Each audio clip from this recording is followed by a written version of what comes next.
Okay, gonna do a little impromptu hair guide thingy here. Here's a head, obviously. I'm going to say pick these polys here, kind of like that, just to get a general idea of where I may want to go with this. Kind of like those, and I'm going to just hit C for copy, go to layer 2, paste them, Control D to freeze them.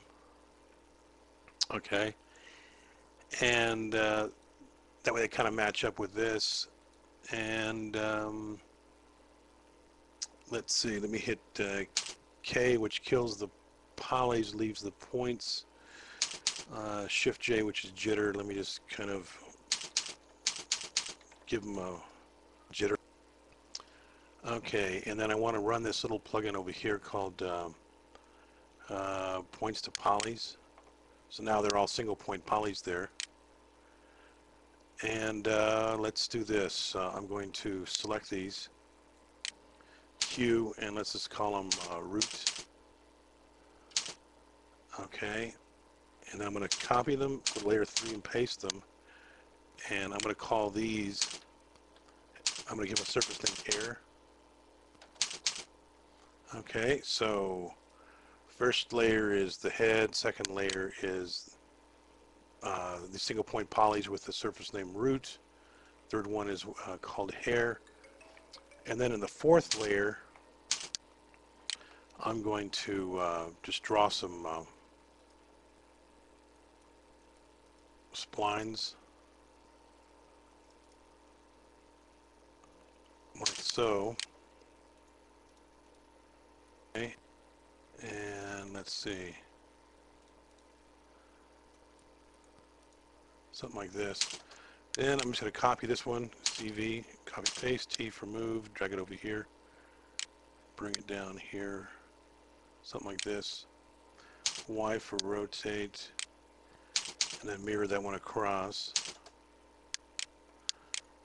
And T for move, just kind of bring it down here so you can see the splines. Okay, that I've, all right, and Control T for drag, and let me just kind of adjust that a little bit, bring these up a little bit, just some minor tweaks there. Now I'm going to swap layers. I'm going to use the apostrophe key, so now that the splines are in the background, and I'm going to go to multiply, rail extrude, and just hit OK.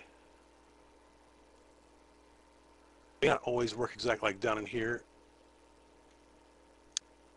May not work always exactly, but it's real easy to either delete those out or undo and do a rail extrude again. I'm going to try it without these being on and see what it does. There we go.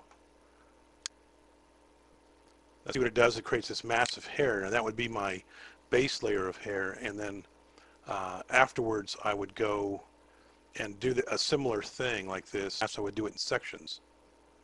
So I would add, let's see, for example, let me say select these here and do it on just that side and hit the equals key to hide the unselected. And so I would do another layer, background layer like that, and swap them and go to, let's see, create, okay, T for move that spline, Y for rotate, T for move, and let me do a copy paste and a copy paste and just move that there. Now I can kind of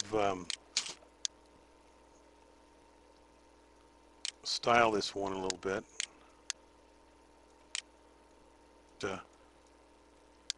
Just like so. Just very simple little, say, wave in the hair or something. Swap layers, and let's do the same thing again. Let's do a multi-rail extrude. And you can see that those points, those polys, try and follow that. I can also turn oriented scaling back on, and that kind of easy to try. Let me try turning off scaling. There we go. So if you do this with more points, you can just basically build up the style you want on top of the base hair from there. But you can see that it took just a few seconds to produce that, so not very difficult to do.